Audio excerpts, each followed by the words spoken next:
पिछली चर्चा में हमने ईस्ट इंडिया कंपनी से लेकर ड्राफ्टिंग कमेटी बनने तक का एक लंबा ऐतिहासिक सफर तय किया था।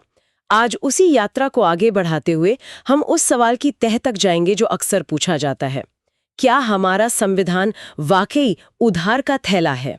हम जानेंगे भारतीय संविधान के असली स्रोत, यानी वो नींवें जिन पर हमारे लोकतंत्र की ये शानदार इमारत खड़ी है। और ये सवाल बहुत दिलचस्प है, क्योंकि इसका जवाब सीधा हाँ या ना में है ही नहीं। हमारे संविधान निर्माता वो कोई रेगिस्तान में खड़े होकर नखलिस्तान बनाने की कोशिश नहीं कर रहे थे।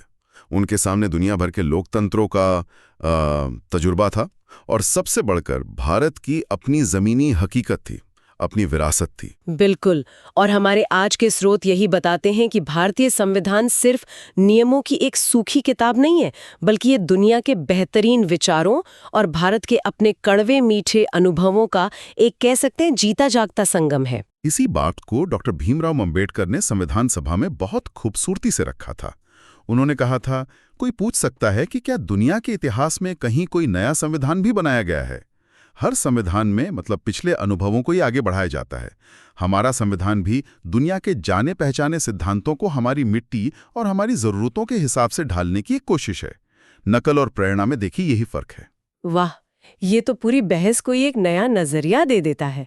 ये उधार लेना नहीं, बल्कि दुनिया के सबसे अच्छे बगीचों से पौधे चुनकर उन्हें भारत की मिट्टी में लगाने जैसा है, ताकि यहाँ एक अनोखा गुलदस्ता तैयार हो सके। तो चलिए इस गुलदस्ते के अलग अलग फूलों को पहचानते हैं। इसे समझने के लिए हम स्रोतों को कैसे बांट सकते हैं? हम इसे मोटे तौर पर 4 हिस्सों में देख सकते हैं। पहला और शायद सबसे बड़ा हिस्सा वो ढांचा जो हमें विरासत में मिला, यानी ब्रिटिश शासन और 1935 का गवर्नमेंट ऑफ इंडिया एक्ट। दूसरा वो आत्मा जो हमने दुनिया भर के लोकतंत्रों से अपनाई। तीसरा हमारे अपने स्वतंत्रता संग्राम के आदर्श, और चौथा और बहुत जरूरी वो कारीगरी जो संविधान सभा ने इन सबको मिलाकर की। तो शुरुआत करते हैं उस ढांचे से जो पहले से मौजूद था। अक्सर हम विदेशी स्रोतों की बात करते हैं, लेकिन हमारे स्रोत कहते हैं कि संविधान की असली रीढ़ की हड्डी तो 1935 का भारत सरकार अधिनियम था।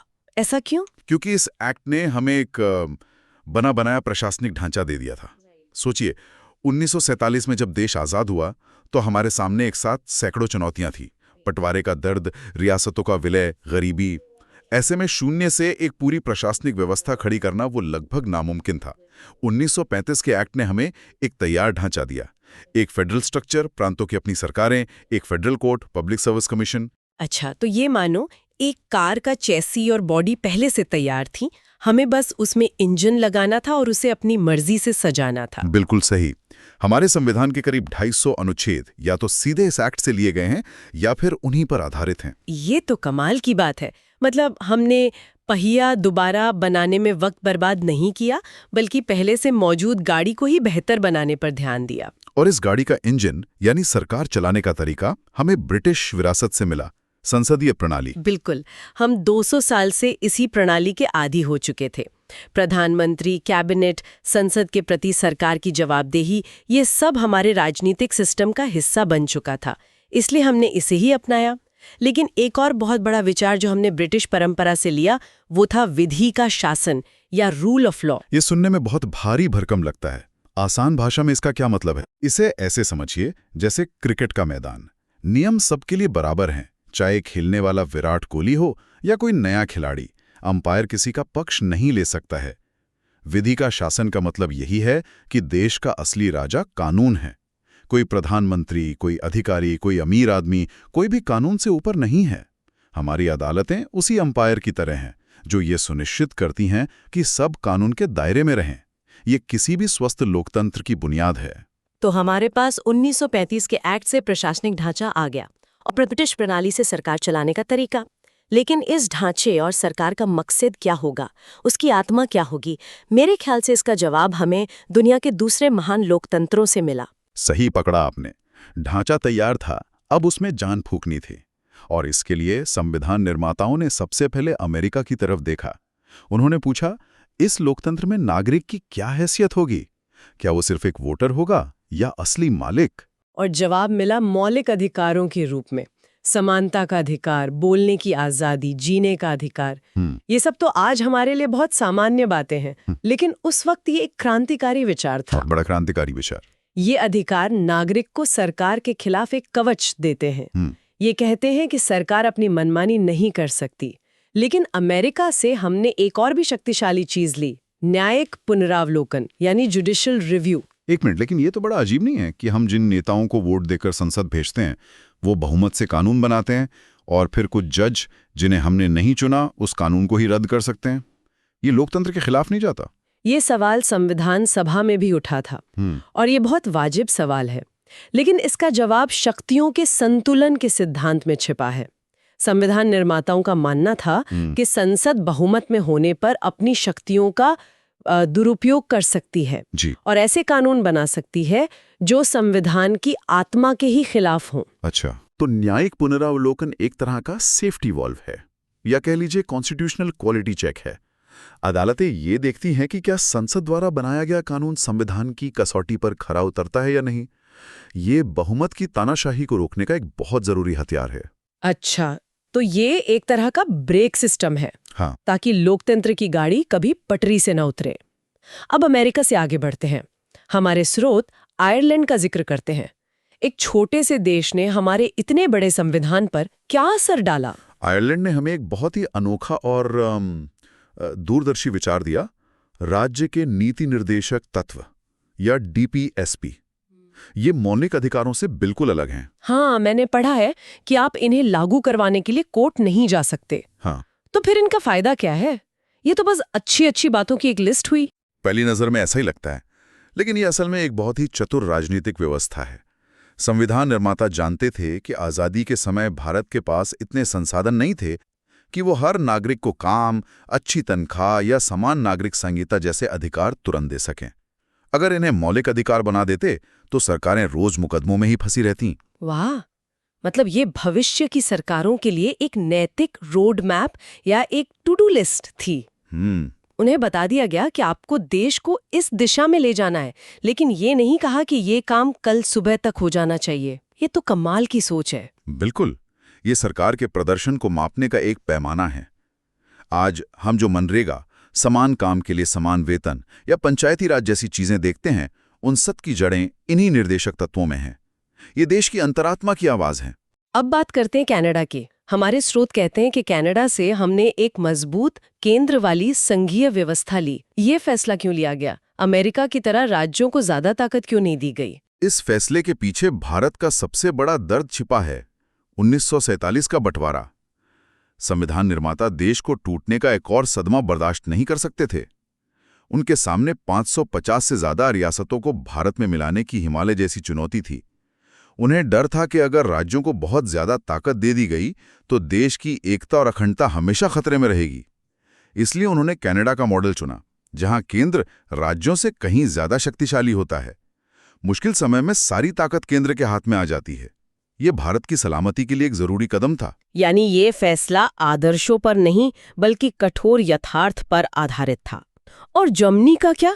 वहां से हमने आपातकाल के दौरान मौलिक अधिकारों को निलंबित करने का प्रावधान लिया। ये तो और भी ज्यादा विवादास्पद लगता है। और ये संविधान सभा की सबसे तीखी बहसों में से एक थी। कई सदस्यों को डर था कि ये वही प्रावधान है जिसने जर्मनी में हिटलर की तानाशाही का रास्ता खोला था। उन्हें डर था कि सरकार इसका इस्तेमाल अपने विरोधियों को कुचलने के लिए कर सकती है। तो फिर इसे क्यों अपनाया गया? क्योंकि दूसरा पक्ष, जिसमें अंबेडकर और पटेल जैसे नेता थे, उनका मानना था कि देश की सुरक्षा व्यक्ति की आजादी से ऊपर है। अगर देश ही नहीं रहेगा तो मौलिक अधिकारों का क्या करेंगे? उन्होंने इसे एक जरूरी बुराई माना, लेकिन साथ ही इसमें कई सुरक्षा उपाय भी जोड़े ताकि इसका आसानी से दुरुपयोग ना हो सके। ये एक बहुत ही मुश्किल और व्यवहारिक फैसला था। ये तो सच में दिलचस्प है कि हर प्रावधान के पीछे कितनी गहरी सोच और बहस छिपी है। अब जरा फ्रांस की बात करें। स्वतंत्रता, समानता, बंधुत्व, ये 3 शब्द तो हमारे संविधान की प्रस्तावना की जान है। बिल्कुल, ये सिर्फ शब्द नहीं है, ये हमारे लोकतंत्र का पूरा दर्शन है। स्वतंत्रता का मतलब सिर्फ अंग्रेजों से आज़ादी नहीं, बल्कि हर तरह के शोषण से आज़ादी। समानता का मतलब सिर्फ कानून के सामने बराबरी नहीं, बल्कि सामाजिक बराबरी, जहां जाति या धर्म के आधार पर कोई भेदभाव न हो। और बंधुत्व यानी भाईचारा, ये वो सीमेंट है जो भारत जैसे विविध देश को एक साथ जोड़कर रखता है। ये तीनों विचार फ्रांसीसी क्रांति की देन हैं, जिन्हें हमने अपनी राष्ट्रीय आत्मा का हिस्सा बना लिया। और सोवियत संघ का भी जिक्र है, वहां से क्या प्रेरणा मिली? सोवियत संघ से सामाजिक और आर्थिक न्याय का समाजवादी विचार आया, लेकिन जो एक ठोस चीज बाद में संविधान में जोड़ी गई वो थे मौलिक कर्तव्य। 1976 में 42वें संशोधन के जरिए इन्हें शामिल किया गया। इसका विचार ये था कि नागरिकों के सिर्फ अधिकार ही नहीं होने चाहिए, देश के प्रति उनके कुछ कर्तव्य भी होने चाहिए। तो हमने देख लिया कि कैसे दुनिया भर के बेहतरीन विचारों को चुना गया, लेकिन अब आते हैं उस आखिरी और सबसे अहम हिस्से पर, वो मंच जहां इन सभी विदेशी और देसी धागों को एक साथ बुना गया, हमारी अपनी संविधान सभा। संविधान सभा कोई रबर स्टैंप असेंबली नहीं थी, वो एक ऐसा मंच थी जहां भारत की हर आवाज को सुना गया। आप इसकी गंभीरता का अंदाजा कुछ आंकड़ों से लगा सकते हैं। संविधान बनाने में 2 साल 11 महीने और 18 दिन लगे। इस दौरान 11 सत्रों में 165 दिनों तक हर एक क्लॉज पर, हर एक शब्द पर बहस हुई। मैं सोच सकती हूँ कि वहां कितनी गर्मा गर्म बहसें होती होंगी। होती थी। एक छोटा सा किस्सा है। जब देश के नाम पर बहस हो रही थी तो कुछ सदस्य चाहते थे कि सिर्फ भारत नाम रखा जाए, क्योंकि इंडिया गुलामी का प्रतीक लगता था। वहीं दूसरे पक्ष का कहना था कि इंडिया नाम से दुनिया हमें जानती है। घंटों की बहस के बाद एक समझौता हुआ और अनुच्छेद 1 में लिखा गया, India that is Bharat. India यानी भारत। हाँ, ये छोटी सी बात दिखाती है कि संविधान सभा ने कैसे अलग अलग विचारों को सम्मान देकर एक बीच का रास्ता निकाला। उसने एक फिल्टर की तरह काम किया, जिसने हर बाहरी विचार को भारत की छलनी से छानकर उसे हमारी परिस्थितियों के अनुकूल बनाया। तो अगर हम आज की इस पूरी गहरी पड़ताल का सार निकालें, तो पहली बात ये कि भारतीय संविधान नकल नहीं, बल्कि एक बहुत ही समझदारी और मेहनत से किया गया चयन है। बिल्कुल। और दूसरी बात ये कि ये सिर्फ बाहरी विचारों का संग्रह नहीं, बल्कि वैश्विक सोच और भारतीय आत्मा का एक अनूठा संगम है। इसमें दुनिया की सबसे अच्छी प्रथाओं को भारत की अपनी जरूरतों और आकांक्षाओं के साथ मिलाया गया है। और शायद यही वजह है कि इसने भारत जैसे विशाल और विविध देश को पिछले 75 सालों से एक सूत्र में बांध कर रखा है। ये एक जीवंत दस्तावेज है जो समय के साथ खुद को ढालता रहा है। सही कहा। इसी लचीलेपन और गहरी जड़ों की वजह से ये दुनिया के सबसे सफल संविधानों में से एक है। हमारे स्रोत एक बहुत ही सुंदर पंक्ति के साथ समाप्त होते हैं। यही कारण है कि भारतीय संविधान न केवल कानून की किताब है, बल्कि भारत के लोकतंत्र की जीवित आत्मा भी है। इस चर्चा को खत्म करते हुए एक सवाल मेरे मन में कौन रहा है। संविधान निर्माताओं ने अपने समय के दुनिया भर से सर्वश्रेष्ठ विचारों को अपनाया।